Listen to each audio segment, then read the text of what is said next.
Kelle poolt on see initsiatiiv tulnud ja kuidas on see nüüd tõeks saanud, et Kuressaare haiglas saab hakata õeks õppima?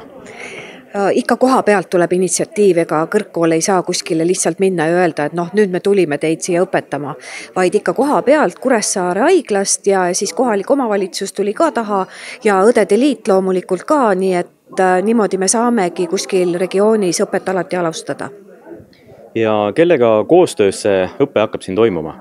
Haigla, õdede liit ja ilmselt vaatame, kuidas siis see kohalik kogukond saab või peab vajalikuks panustada.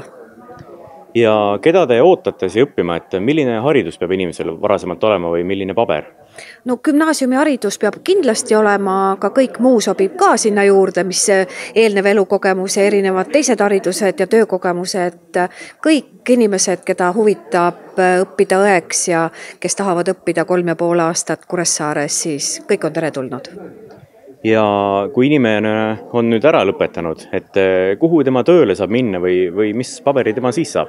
Kui 3,5 aastane õeõppe, mis on rakendus kõrghariduse taseme õppe, et kui see läbi saab, siis reeglina on õppijad juba õppimise aja jooksul leidnud töökoha. Ja miks meie tuleme Kuressaarde ikkagi selleks, et meie õppijad jääksid Saaremaale tööle. Kui palju te ootate õpilasi siia?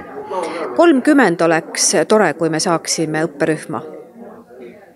Ja kus see õpe toimuma? Kas ainult Kuressaares või käiakse mujal ka?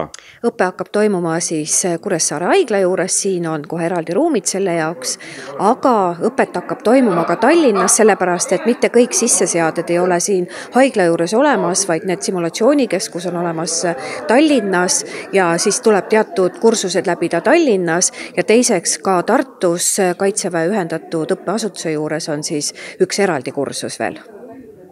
Kas mõne väiksema piirkonna haiglas on veel selline õeõppe olemas?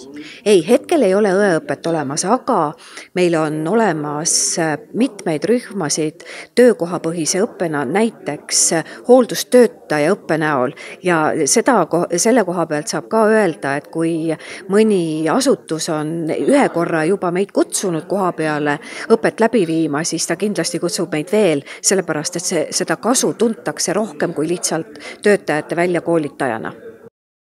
Kuressaare haiglas alustatakse nüüd õeõppega, et mida see haiglale juurde annab?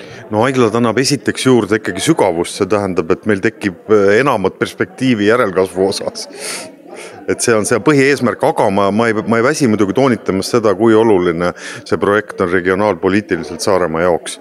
Ehk siis tekib lisavõimalus omandada kõrgharidus, ütleme väga heal erialal koha peal kodus Saaremaal. Kui inimesed tulevad siia nüüd õppima ja lõpetavad ära, kas nad saavad Kuressaare haiglas ka tööd? No väga suure tõenäosusega, et siiski inimene on ju kahjuks, kuidas seda poeetiliselt öelda, siiski vananev subjekt või, eks ole, ehk siis igal aastal ju keegi läheb pensionile, keegi sõidab ära kuskile teise riiki elama või lähevad mandrile elama, nii et paratamatult kogu aeg on ju toimub, kuidas öelda siis, selline kaadri väike vahetus, eks ole, nii et me oleme küll väga lootusrikkad. See õpe toimub 3,5 aastat, kui see on läbi saanud, et kas see projekt läheb edasi või on see ühekordne? No kõik sõltub ju ikkagi nõudlusest ja me väga loodame, et sellest saab järjepidev projekt loomulikult.